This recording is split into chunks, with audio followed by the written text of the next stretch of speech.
বঙ্গের খবর নিবেদন করছে আদি রেডিমেড সেন্টার। সম্পর্কের বন্ধন যেখানে চিরন্তন। Station road, Sodepur.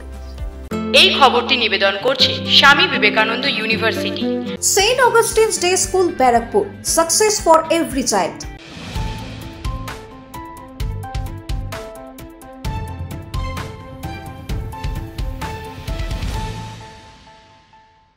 নমস্কার, আপনারা দেখছেন নিউজ বঙ্গ টাইম। সাতটায় বঙ্গের খবর নিয়ে আপনাদের সাথে আমি দিশা।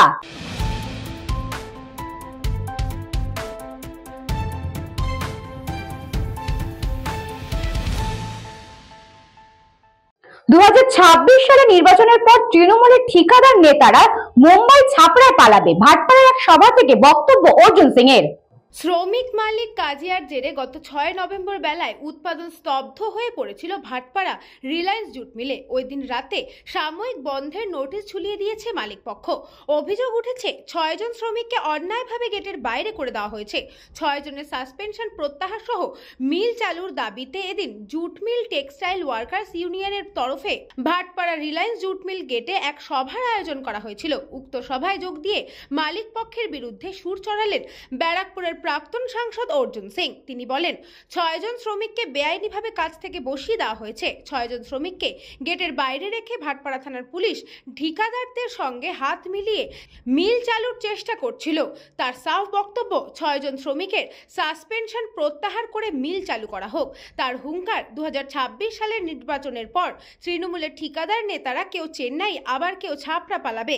তার অভিযোগ, প্রতিটি জুট মিলে স্থায়ী শ্রমিকদের বসিয়ে ঠিকা শ্রমিক দিয়ে কাজ করানো হচ্ছে। ন্যায্য দাবিতে শ্রমিকরা আওয়াজ তুললে তাদের মিথ্যে মামলায় ফাঁসানো হচ্ছে। তার দাবি, বাম জামানায় মিলের সমস্যায় পুলিশ হস্তক্ষেপ করত না, কিন্তু তৃণমূল জামানায় মিলের ছোট্টখাট্ট সমস্যায় পুলিশ হস্তক্ষেপ করছে।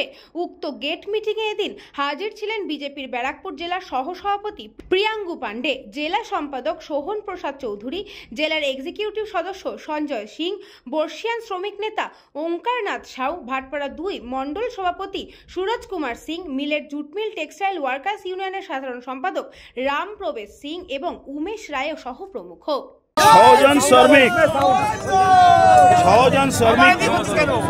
6 জন শ্রমিককে বেআইনি ভাবে তাদেরকে কাজ থেকে বসানো হয়েছে, সাসপেন্ড করা হয়েছে। মিল বন্ধ ছিল। যখন শুনেছে কি ভারতীয় জনতা পার্টি এখানে মিটিং করবে, সঙ্গে সঙ্গে ভাটপাড়া থানার ইন্সপেক্টর আর কিছু দালাল যারা কন্ট্রাক্টর আছে তারা মিলে জুলে এই কারখানাটাকে আবার চালু করার চেষ্টা করেছে 6 জনকে বাইরে রেখে। আমাদের বক্তব্য আছে, শ্রমিক যদি কোনো ভুল করে থাকে সাসপেনশন উঠাও, ইনকোয়ারি করো, চার্জশিট করো।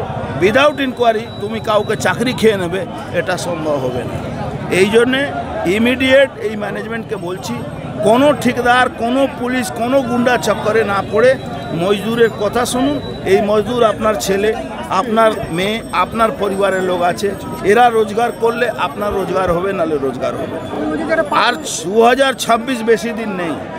আপনি যে কন্ট্রাক্টরের ভরসায়, আপনি যে লাফালাফি করছেন যে গুন্ডাদের ভরসায়, 26 এলের এদের কাউকে পাওয়া যাবে না। কেউ চেন্নাই পালিয়ে যাবে আর কেউ ছাপড়া পালিয়ে যাবে, কাউকে এখানে পাওয়া যাবে না। 6 জনকে যারা নিজের অধিকারের জন্য লড়াই করেছে, যার প্রোডাকশন হচ্ছে 75 নল, তাকে বলা হচ্ছে 100 নল দিতে হবে। 8 ঘন্টার মধ্যে 12 ঘন্টার কাজের প্রোডাকশন কিভাবে দেবে? যখন কথা বলতে নিজে যাচ্ছে তখন তার মা নাম করে তাকে গালি দেওয়া হচ্ছে, স্ল্যাং ল্যাঙ্গুয়েজ ইউজ করা হচ্ছে। একজন অফিসার ইয়া যে কোনো ডিপার্টমেন্টের যে চার্জে আছে, সেই ডিপার্টমেন্টাল অফিসার একজন মজদুর কর্মীকে কেন গালাগালি করবে? এবং গালাগালি করার পর উল্টো 6 জনের উপরে মামলা করলো। সেই 6 জনকে এখন খোঁজা হচ্ছে, তাকে কোনো পেমেন্ট দেওয়া হয়নি। যারা যেদিন মার হয়েছে, মারামারি হলো, ইয়ে আপনি এফআইআর করলেন, মিল বন্ধ হলো, তার আগে অবধি যে কাজ করেছে সে পেমেন্ট তো পাওয়া উচিত, সে পেমেন্টও দিচ্ছে না। উল্টো কী করছে, তাদেরকে খুঁজে বেড়াচ্ছে। এখন গণেশ সাহেবের বউ অসুস্থ হয়ে পড়েছে, সে হসপিটালে নিয়ে গেছে। অসুস্থ হয়ে পড়েছে, মনের মধ্যে ভয় চলে এসেছে। আমার স্বামীকে পুলিশ খুঁজছে, আমার বাড়িতে নোটিশ আসছে, বাড়িতে পয়সা নেই, কিভাবে খাবো, কিভাবে বাড়ি চলবে। আমি আপনাদের মাধ্যমে বলতে চাই, এই মজদুর উপরে যে শোষণ চলছে সেই শোষণ কিন্তু মেনে নিতে পারছি না। আমরা কিন্তু সমস্ত মজদুরদের সাথে আছি, এনাদেরকে যেভাবে সাপোর্ট দেবো সেভাবে দেব। আর এই ম্যানেজমেন্ট যদি এখনও এটা বন্ধ না করে, যদি চক্রান্ত করে পুলিশকে দেখে ভয় দেখে কি বললে এখন শুনেছেন আপনি, পুলিশ বলছে যদি সারেন্ডার না করো মিথ্যা কেস, বড় কেস দেব। ব্যুরো রিপোর্ট, নিউজ বঙ্গ টাইম।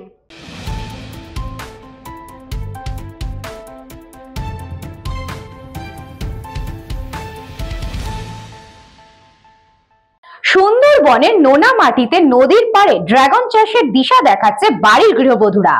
পৃথিবীর বৃহত্তম বদ্বীপ ম্যানগ্রোভ অরণ্য তথা বাঘের আস্তানা সুন্দরবন। নোনা আবহাওয়া, নোনা মাটিতে ভরপুর। সুন্দরবনের অধিকাংশ জলা জমিতে এক ফসলি চাষ হয়। সুন্দরবনের দক্ষিণ প্রান্তে নদী ভাঙন আর লবণাক্তর মাঝেও এক নতুন আশার আলো ছড়িয়ে পড়েছে। শুরু হয়েছে নদীর পাড়ে ড্রাগন চাষ, আর সেই ড্রাগন চাষ করে স্বাবলম্বী হচ্ছেন সুন্দরবন এলাকার গৃহবধূরা। সুন্দরবনের লবণাক্ত মাটিতে রায়দিঘি বিধানসভা নগেন্দ্রপুর গ্রাম পঞ্চায়েতের মহিলাদের উদ্যোগে হচ্ছে ড্রাগন ফল চাষ। এই ফল শুধুমাত্র চাষ নয়, এটি এক নতুন জীবিকার দিশা, এক পরিবেশ বান্ধব বিপ্লব। সুন্দরবনের মাটিতেই নতুন সবুজ বিপ্লব হয়তো আগামী প্রজন্মের ভবিষ্যৎই বদলে দেবে।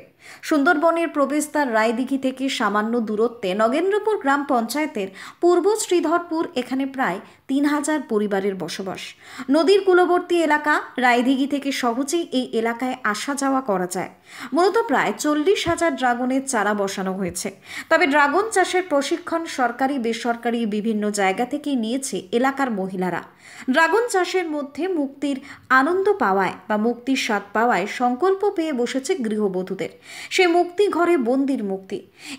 এই ড্রাগন চাষ করতে প্রথমে বেছে নেওয়া হয়েছে নদীর ঢালুবাদ। সেখানে প্রায় 5 ফুট অন্তর একটি কৃষি সিমেন্টের পোস্ট দাঁড় করিয়ে দেওয়া হয়েছে।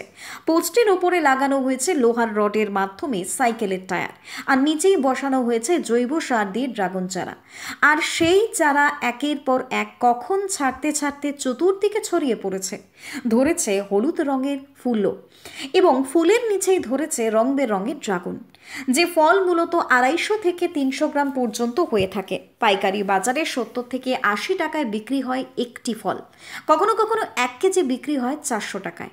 আর এই চাষ করতে গেলেই অতিরিক্ত জলের তো প্রয়োজন নেই, এমনকি সারেরও প্রয়োজন নেই। জৈব সার দিলেই হবে চাষ। ড্রাগনের 3টি জাতি থাকলেও মূলত মেরুন কালারের ড্রাগন এখানে সবার প্রিয়। দামও ভালো, ফলনও বেশি। আগামী দিনেই ড্রাগন চাষ রায়দিঘির বুকে ড্রাগন বিপ্লব আনবে। দেখুন, অ্যাকচুয়ালি সুন্দরবন এলাকায় এই ড্রাগন ফলের কোনো ধ্যান ধারণা মানুষের ছিল না, কিন্তু আমরা যারা শহরে বাস করি আমরা কিন্তু একটা ড্রাগন ফল কিনতে গিয়ে দেখেছি 70-80 টাকা পর্যন্ত পার পিস আমাদের কিনে খেতে হয়, অর্থাৎ 300-400 টাকা কিলোতে আমরা কিনে খেতে হয়। আমরা পরীক্ষামূলকভাবে দেখলাম সুন্দরবন এলাকা প্রচুর নদী বাঁধ এলাকা রয়েছে, যে বাঁধের এলাকাগুলো এমনি ব্যারেন ল্যান্ড হিসাবে পড়ে রয়েছে, অকেজ হয়ে পড়ে রয়েছে। আমরা সেখানে পরীক্ষামূলকভাবে ড্রাগন গাছ লাগাতে শুরু করেছিলাম। তা লাগিয়ে দেখেছিলাম, সেখানে আমরা বিরাট সেখান থেকে সুফল পেয়েছি। তো আজকের আমরা হাজার আমরা ড্রাগন সেখানে আমরা নার্সারিতে তার চারা তৈরি করছি, করে সুন্দরবন এলাকার অধিবাসীদের আমরা বলে দিলাম, বিলি করছি যে তোমাদের যত দরকার আছে তোমরা তোমাদের বাড়িতে লাগাও। এই ফল এর একটা আর্থিক একটা এর আছে, সুযোগ আছে, আর্থিক একটা সুযোগ এখান থেকে রয়েছে বা চাহিদা আছে। সম্ভব বলতে কিছু না, সব থেকে ভালো হবে আরও বেশি দোআঁশ মাটি আছে, এর থেকে আরও সব থেকে ভালো হবে। আর প্রথম আমরা চাষ করেছি, প্রথমে ভেবেছিলাম যে হবে কি হবে না, কিন্তু ভালোই হচ্ছে, অনেকগুলো ফল পেয়েছি আমরা। আপনারা দেখবেন বারুইপুর কিংবা ওই সমস্ত এরিয়াগুলোতে জয়নগর এইসব এরিয়াতে যত বেশি ফলের গাছ, পেয়ারা গাছ আছে, আমাদের সুন্দরবনে অত ফলের গাছ নেই। আমাদের এখানে দেখবেন পেয়ারা সেই কিনে খেতে হয়, আম কিনে খেতে হয়, কাঁঠাল কিনে খাচ্ছে, সব দেখবেন এদিকে ঢোকে। তো আমাদের ফ্রুটসের বা ফলের একটা ডেফিসিট আমাদের ছিলই। তো সেটা যদি ড্রাগনের হাত ধরে যদি এরকম ফসলটা আসে এবং খেতে সুস্বাদু, বড়ো জায়গাতে হচ্ছে, যেগুলো কমিউনিটি ল্যান্ড পড়ে আছে সেখানেও করা যাচ্ছে, ছাদে করা যাচ্ছে। আর এটা অ্যান্টিঅক্সিডেন্ট বলে, কারণ এটা যারা ক্যান্সার হয় না, যে প্রতিষেধক বলে যেটা, সেটা তো এর যখন ফলটা এত সুন্দর এবং সারা মানুষ পছন্দ করছে। আগে তো অর্থনৈতিকভাবে পরে আসবে, আগে তো তারা নিজেরা খাবে, শরীর সুস্থ থাকবে। তারপর বিক্রির কথা যদি বলেন, যদি এক্সচেঞ্জ তারা করতে পারে, বিক্রি অবশ্যই হবে। লালটা 400 টাকা কেজি, মানে 3টে থেকে 4টে ফসল, 3টে থেকে 4টে ড্রাগনে আমার 1 কেজি হয়ে যাচ্ছে।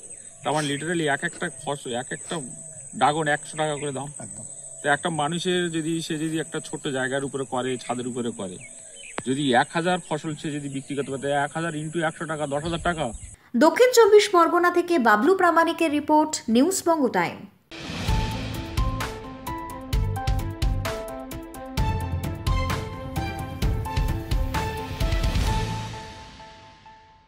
হবিবপুরের টোটো চালকদের দাবি দাওয়া নিয়ে গণ ডেপুটেশন টোটো চালকদের। হবিবপুর ব্লকের টোটো চালকেরা হবিবপুর ব্লক প্রশাসনের কাছে গণস্বাক্ষর যুক্ত গণ ডেপুটেশন জমা দিলেন। সরকারের নতুন নিয়মে টোটো রেজিস্ট্রেশন, যাত্রী সংখ্যা নির্ধারণ ও চলাচলের অঞ্চল ভিত্তিক বিধিনিষেধ সংক্রান্ত একাধিক বিষয়ে তারা আপত্তি জানিয়েছেন। ডেপুটেশনের টোটো চালকেরা আরও জানান, প্রশাসন যদি নির্দিষ্ট কোম্পানির টোটো কেনার নির্দেশ দেন, তাহলে পুরনো টোটোগুলি অকেজো না হওয়া পর্যন্ত তাদের চালানোর অনুমতি দিতে হবে। কারণ অধিকাংশ চালক ঋণ, বন্ধক বা কিস্তিতে টোটো কিনেছেন। হঠাৎ পুরনো টোটো বন্ধ হলে তাদের পরিবার চরম আর্থিক সংকটে পড়বে। অঞ্চল ভিত্তিক টোটো চলাচলের সিদ্ধান্তকেও তারা মৃত্যুর সমান বলে অভিহিত করেছেন। তাদের বক্তব্য, এক ব্লকের ভেতর সীমাবদ্ধ থাকলে তাদের আয়ের সীমা কমে যাবে। অনেক যাত্রী পাশের ব্লকের বাজারে বা হাসপাতালে যাতায়াত করেন, তাই ব্লক সীমা পেরিয়ে যাত্রী পরিষেবা দেওয়ার অনুমতি প্রয়োজন। এছাড়াও প্রশাসনের নির্ধারিত 4 জন যাত্রী তোলার নিয়ম শিথিল করে অন্তত 5 জন যাত্রী তোলার অনুমতি চেয়েছেন চালকেরা। তাদের যুক্তি, গ্রামীণ এলাকায় হাটের দিনে একসাথে যাত্রী বেশি হয়, কাউকে না তুললে ঝামেলায় পড়তে হয়। সবশেষে তারা দাবি তুলেছেন, সরকারিভাবে প্রতিটা টোটো ও চালকের বীমা বা ইন্স্যুরেন্স করার ব্যবস্থা করা হোক, যাতে দুর্ঘটনা বা প্রাণহানির ক্ষেত্রে ক্ষতিপূরণের সুযোগ থাকে। এই সমস্ত দাবি দাওয়া নিয়ে এদিন হবিবপুরে বিডিওর কাছে ডেপুটেশন জমা দেন টোটো চালকদের প্রতিনিধিরা।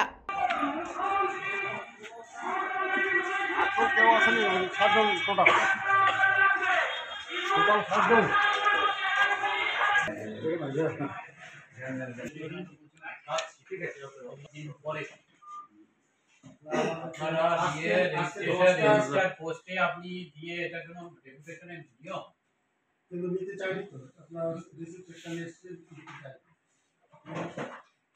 25,000 টাকা দিচ্ছি না, দিব না, রেজিস্ট্রেশন মাধ্যমে রেজিস্ট্রেশন আমরা করছি না, করবো না।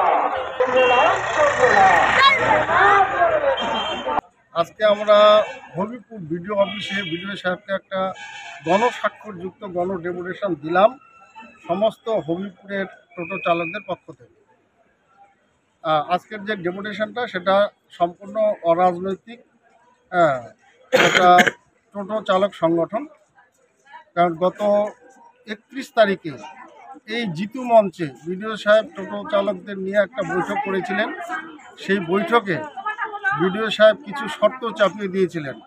সেই শর্তগুলো হলো যে রেজিস্ট্রেশন, টোটো রেজিস্ট্রেশন করতে হবে 1.5 বছরের, অর্থাৎ 18 মাসে 3000 টাকা দিতে হবে ব্লকে, পঞ্চায়েত সমিতিকে ট্যাক্স দিতে হবে, রেজিস্ট্রেশন করতে হবে। আর অঞ্চলের বাইরে কোনো টোটো চলবে না, যার বাড়ি যে অঞ্চলে সেই অঞ্চলের মধ্যে তার টোটো সীমাবদ্ধ থাকবে। এই যে কানুনগুলো, এটা হচ্ছে টোটো চালকদের পক্ষে মারাত্মক ক্ষতিকারক। কোনো টোটো চলবে না এরকম যদি নির্দেশিকা জারি হয়। তো যার কারণে টোটো চালকরা ক্ষুব্ধ হয়ে আমার সঙ্গে যোগাযোগ করলো। আমি তাদেরকে টোটো চালকদের পরামর্শ দিয়ে যে বিডিও সাহেবকে একটা ডেপুটেশন দেওয়া দরকার, এই দাবি দেওয়াগুলো মানে মেনে নেওয়া কোনোভাবে সম্ভব নয়। মালদা থেকে অশ্বিনী গুপ্তার রিপোর্ট, নিউজ বঙ্গ টাইম।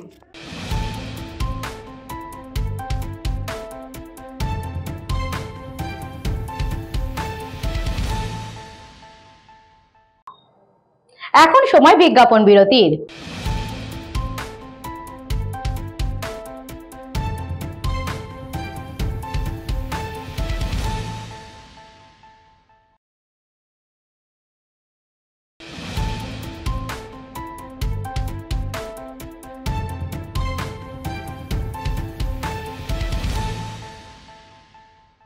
এই খবরটি নিবেদন করছে স্বামী বিবেকানন্দ ইউনিভার্সিটি। আপনার সন্তানের স্বপ্নের ভবিষ্যৎ গড়ে তোলার একমাত্র সঠিক ঠিকানা। যোগাযোগ 7044086270। St. Augustine's Day School, Barakpur. Success for every child. Admission open session 2026 to 2027. Contact number 9007934555. পুরীর খাজা মানে আদি নৃসিংহ সুইটসের খাজা। স্বর্গদুয়ার থেকে মন্দিরে যাওয়ার রাস্তায় পিপি প্যালেসের বিপরীতে মিলবে খাজার খাজানা আদি নৃসিংহ সুইটস।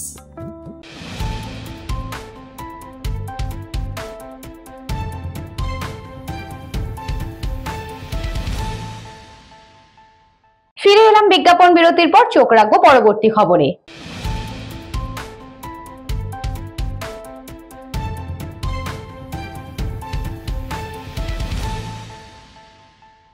চালসার মহাবাড়ি এলাকায় খাবারের সন্ধানে ফের লোকালয়ে ঢুকে পড়লো হাতির দল। ঘটনায় চাঞ্চল্য ছড়িয়েছে এলাকায়। খাবারের সন্ধানে ফের লোকালয়ে ঢুকে পড়লো হাতির দল। এদিন চালসার মহাবাড়ি এলাকায় প্রায় একাধিক হাতি ঢুকে পড়ায় চাঞ্চল্য ছড়িয়েছে এলাকায়। সেই সময় এলাকাবাসীরা হাতির দলটিকে তাড়ানোর চেষ্টা করলে পরিস্থিতি উত্তপ্ত হয়ে ওঠে। পরিবেশ প্রেমীদের দাবি, হাতিগুলোর কাছাকাছি পৌঁছে যাচ্ছিল কয়েকজন যুবক, ফলে যে কোনো মুহূর্তে বড়সড় দুর্ঘটনা ঘটার আশঙ্কাও রয়েছে। অভিযোগ, ঘটনাস্থলে বনকর্মীরা কিছুটা দেরিতে পৌঁছন। ততক্ষণে এলাকার গ্রামবাসীরা চিৎকার চেঁচামেচি করে হাতিগুলোকে তাড়ানোর চেষ্টা করছিল। পরে বন দফতরের কর্মীরা ঘটনাস্থলে গিয়ে হাতির দলটিকে জঙ্গলের থেকে ফিরিয়ে দেন। এই বিষয়ে পরিবেশ প্রেমী স্বরূপ মিত্র বলেন, প্রতিদিনই খাবারের সন্ধানে চাপড়ামারি জঙ্গল থেকে বেরিয়ে লোকালয়ে চলে আসছে হাতির দল। অনেক সময় স্থানীয়রা নিজেরাই হাতি তাড়াতে গিয়ে সামনাসামনি মুখোমুখি হচ্ছেন, যা অত্যন্ত বিপজ্জনক ও ঝুঁকিপূর্ণ। চালসার মহাবাড়ি এরিয়াতে প্রায় 16-17টা মতন হাতি বেরোয় এবং দেখা মাত্রই দেখলাম প্রচুর ভিড় করে দিচ্ছে এবং দেখলাম একদম হাতির সামনে 3টা ছেলে চলে গেছে। তো আমি বলবো যে এই নভেম্বর-ডিসেম্বর মাস কিন্তু ধানের সময়। আমরা অলরেডি একটু আগে সুখানি বস্তি নাগরাটা ওখানে অ্যাওয়ারনেস প্রোগ্রাম করে আসলাম খুনিয়া রেঞ্জের সাথে। এবং এই ধরনের যখনই হাতি বেরোবে সবাই একটু সজাগ থাকবেন, যাতে এই গ্রামের থেকে কেউ এই হাতির গায়ে বোম ফেলানো বা হাতির সামনে চলে যাওয়া এই জিনিসগুলো যাতে না করে। ঠিক আছে, এই জিনিসগুলো একদম খেয়াল রাখতে হবে। হাতি থাকবে, হাতির মতন চলে যাবে।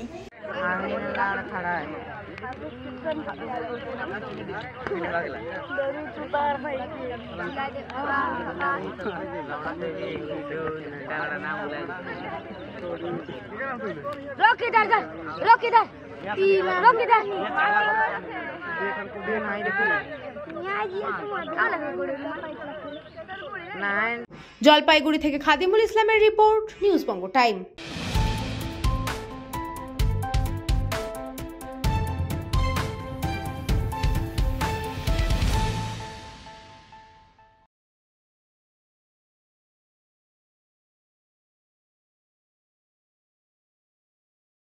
দক্ষিণ দিনাজপুর জেলার হিলি ব্লকে অনুষ্ঠিত হলো আমাদের পাড়া আমাদের সমাধান কর্মসূচির অধীনে সিমেন্ট কংক্রিটের রাস্তা নির্মাণের শিলান্যাস। নতুন সিমেন্ট কংক্রিট রাস্তার শুভ শিলান্যাস, গ্রামীণ পরিকাঠামোয় নতুন দিগন্ত। দক্ষিণ দিনাজপুর জেলার হিলি ব্লকের 4 নম্বর বিনশিরা গ্রাম পঞ্চায়েত এলাকায় আজ অনুষ্ঠিত হলো আমাদের পাড়া আমাদের সমাধান কর্মসূচির অধীনে নতুন সিমেন্ট কংক্রিট রাস্তা নির্মাণের শুভ শিলান্যাস। বিনশিরা পঞ্চায়েতের ফজলাপুর সংসদে পরেশ বর্মনের বাড়ি থেকে বাবলু বর্মনের জমি পর্যন্ত তৈরি হবে। আনুমানিক দৈর্ঘ্য প্রায় 73 মিটার এবং প্রকল্পের জন্য সরকারি বরাদ্দ 3,50,000 টাকা। প্রকল্পটি বাস্তবায়ন করবে হিলি পঞ্চায়েত সমিতি। বেলা প্রায় 12টা নাগাদ এক সংক্ষিপ্ত অনুষ্ঠানের মাধ্যমে জেলা শাসক বালা সুব্রমণিয়াম টি প্রদীপ প্রজ্বলন, ফিতে কেটে নারকেল ফাটিয়ে শুভ শিলান্যাস করেন।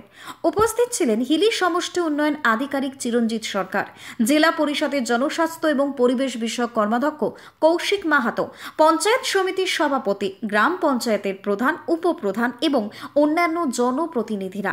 জেলা শাসক বলেন, সরকারি প্রকল্পের মাধ্যমে গ্রামীণ অবকাঠামো উন্নয়নই আমাদের প্রধান লক্ষ্য। জেলা পরিষদের কর্মাধ্যক্ষ কৌশিক মাহাতো বলেন, আমাদের পাড়া আমাদের সমাধান কর্মসূচির মাধ্যমে এই রাস্তাটি হলে স্থানীয় জনগণের পরিবহন এবং যাতায়াতের ক্ষেত্রে বেশ উন্নতি হবে। স্থানীয় বাসিন্দারা জানিয়েছেন, বহুদিন ধরেই এই রাস্তা তৈরির দাবি উঠেছিল। বর্ষাকালে কাদা এবং জল জমে চলাচলে চরম অসুবিধা হতো। নতুন এই রাস্তা নির্মাণ হলে যাতায়াতে অনেক সহজ হবে বলে আশাবাদী গ্রামবাসীরা। অনুষ্ঠানে এলাকায় উৎসব মুখর পরিবেশ দেখা যায়। আমাদের পাড়া আমাদের সমাধানে আমাদের পুরো ক্যাম্পগুলি কমপ্লিট হয়ে গেছে। এখন ক্যাম্প কমপ্লিট হওয়ার পরে আমরা এখন আজকে শিলান্যাসের কাজ অনেক জায়গাতে হচ্ছে, ওয়ার্ক অর্ডার দেওয়া হচ্ছে, তারপরে শিলান্যাস করে আমরা কাজটা শুরু করছি। আজকে এই অঞ্চলে আমরা এসেছিলাম, একটা 17-80 মিটারের মোটামুটি রাস্তা, এটা অর্ধেকটা কানেক্ট হয়ে যাচ্ছে। এখানে এদিকেও রাস্তা বলো, ওইদিকে রাস্তা বলো, মাঝখানে যে কানেক্টিভিটিটা পাবলিকের দরকার ছিল তার মধ্যে অর্ধেক রাস্তাটা আমরা আপস দিকে করতে পারছি, বাকিটা আমরা আনটাইড ফান্ড দিয়ে আমরা পিএনআরডি। স্যার, এটা কোন গ্রাম বলে? এটা কোন গ্রাম? আমি প্রথমবার আসছি, তো আমি জায়গাগুলি এখন পরিচয় হচ্ছে। আমি প্রথম আমার জেলাতে জয়েন করার পরে আজকে এটা প্রথম পাবলিক ফাংশনও এটা হয়ে যাচ্ছে, সেটা আমরা আপস ফাংশনে আসতে পেরেছি। আমি খুব ভালো লাগছে, বিকজ এটা একটা ইউনিক স্কিম, হানাবল সিএম ম্যাডামের দেশে এটা ইউনিক স্কিম করছি। এটা পুরো গোটা দেশে আমরা এটা এরকম একটা স্কিম আমরা প্রথমবার করছি। এই ধরনের স্কিম পাবলিকের লোকাল চাহিদাটা ওনাদের ডিসিশনের মাধ্যমে হচ্ছে। এটা একটা গণতন্ত্রের একটা খুবই সাকসেসফুল একটা জিনিস হচ্ছে। এটা অনারেবল সিএম ম্যাডামকে আমরা থ্যাংক করছি, আর জেলা প্রশাসন থেকেও আমরা এখানে অঞ্চল অবধি সবাই কৃতজ্ঞ। এই ধরনের কাজগুলো আমরা যে টাইম আছে, টাইমলাইন দেওয়া আছে আমাদের, ডিসেম্বরের মধ্যে আমরা সব কাজ ফিল্ডে নামতে হবে। সো সেই জন্য আমরা পুরো লেগে আছি, আর পাবলিকও খুব সাপোর্ট করছেন। এখানে যারা পাবলিক রিপ্রেজেন্টেটিভ সবাই মিলে এই কাজ ভালো করে হচ্ছে। হিলি থেকে বিদ্যুৎ কুমার মাহাতোর রিপোর্ট, নিউজ বঙ্গ টাইম।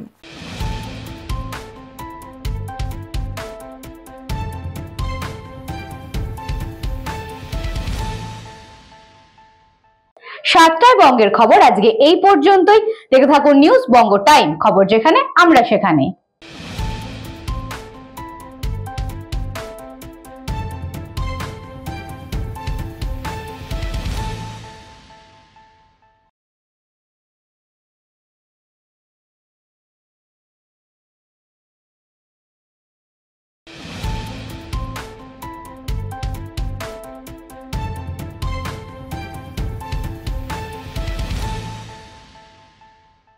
এই খবরটি নিবেদন করছে স্বামী বিবেকানন্দ ইউনিভার্সিটি। আপনার সন্তানের স্বপ্নের ভবিষ্যৎ গড়ে তোলার একমাত্র সঠিক ঠিকানা। যোগাযোগ 7044086270।